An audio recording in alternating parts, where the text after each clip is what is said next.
वो चाहे मोहित पांडे की हत्या का मामला हो, वो चाहे शुभम गौतम के हत्या का मामला हो, अमन गौतम के हत्या का मामला हो थाने में, या फिर इंदल सिंह जो पूर्व फौजी हैं उनको रायबरेली में पुलिस वालों ने किस बर्बरता के साथ पीटा, ये सब कुछ सामने है। तो मैं समझता हूं कि उत्तर प्रदेश में पुलिस जो है वो पूरी तरीके से बेलगाम हो चुकी है।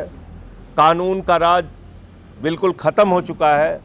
मनमाने तरीके से जो कुछ भी बन पा रहा है वो यहाँ की पुलिस कर रही है। और उत्तर प्रदेश के मुख्यमंत्री योगी आदित्यनाथ जी वो ऐसे मामलों में इनके खिलाफ कार्रवाई करने के बजाय ऐसी कार्रवाई का संरक्षण कर रहे हैं। ये बहुत दुर्भाग्यपूर्ण है।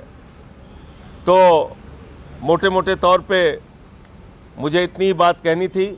आपके अगर और कोई प्रश्न हो तो आप पूछ सकते हैं। स्कूल वाले मामले में डीजी ने सफाई दी है कि हमारे द्वारा ऐसा कोई योजना नहीं लाई जा रही, ना स्कूल मर्ज किया जा रहा है। उत्तर प्रदेश सरकार की जो बेसिक शिक्षा की महानिदेशक उनके द्वारा ऐसी सफाई दी गई है। देखिए, ऐसा है, झूठ बोलने के मास्टर लोग हैं ये। अगर ये बात उनकी सच है, 26,000 सरकारी स्कूल बंद हैं, उसको खोलने के लिए काम करें। हमारी दोनों मांग होगी, सरकारी स्कूल बंद ना किए जाए और सरकारी स्कूल जो बंद किए गए हैं उसको खोला जाए।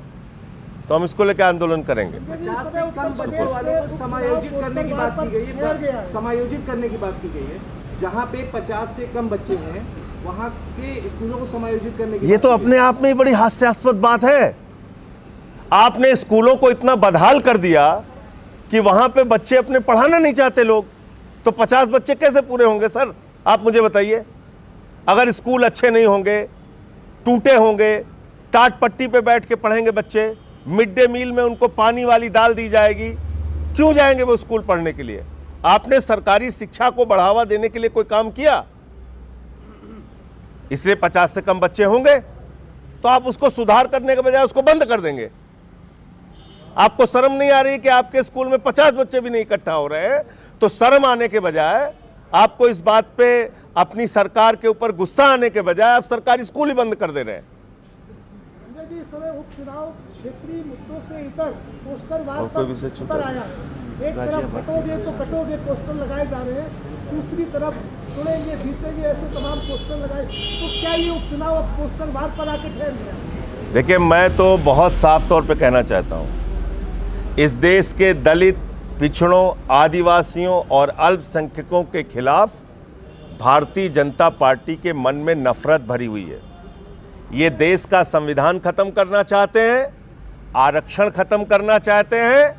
तो मैं तो ये कहना चाहूँगा दलितों, पिछड़ों, आदिवासियों, अल्पसंख्यकों से कि बिल्कुल बटो नहीं, मिल के भाजपा को हराओ, इकट्ठा होकर भाजपा को हराओ। सारे लोग इकट्ठा हो जाओ उनके खिलाफ।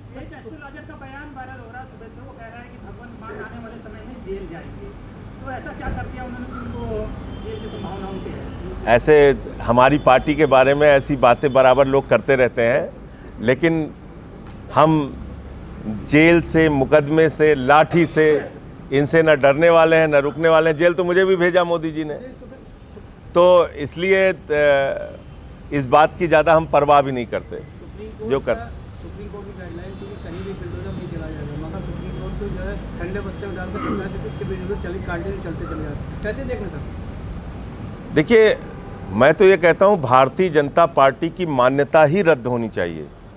ये देश विरोधी पार्टी है। जो पार्टी देश को तोड़ने की बात करे खुलेआम, इनका एक मुख्यमंत्री आसाम का कैसी नफरत की भाषा बोल रहा है झारखंड के चुनाव में, देखिए आप। बटेंगे कटेंगे, अरे बाबा साहब का संविधान सबको जोड़ने की बात करता है भाई।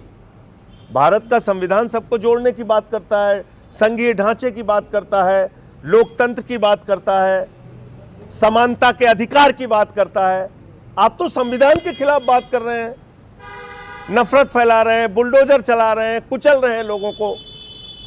तो मैं तो कहता हूं इस पार्टी की मान्यता ही रद्द होनी चाहिए। ये एक देश विरोधी पार्टी गलती से अपने नफरत के एजेंडे से पूरे देश में फैल गई है। बीजेपी का तो मान्यता ही रद्द होनी चाहिए, खत्म होनी चाहिए पार्टी। इंडिया ब्लॉक का हिस्सा होने के नाते उपचुनाव में कहां से आप शुरुआत करेंगे चुनाव प्रचार? गाजियाबाद या करहल या कुंदरकी या अब ये जिस तरह से समाजवादी पार्टी के लोग लोगों से बातचीत होगी और जो जहां वो चाहेंगे प्रचार के लिए वैसे ही कार्यक्रम बना लेंगे। केजरीवाल जी का भी कुछ कार्यक्रम? अभी केजरीवाल साहब का कार्यक्रम नहीं बना है, जब उनका भी कार्यक्रम 3 राज्यों में जैसे ही बनेगा कहीं भी जाने का मैं बताऊंगा। आप जेपीसी के सदस्य हैं, अब वक्फ बोर्ड के बाद देवकीनंदन ठाकुर जी ने सनातन बोर्ड की मांग करने की बात की है सरकार से, इस पर क्या कहना चाहेंगे? तो उस सनातन बोर्ड में रहेगा कौन, पहले ये बताइए।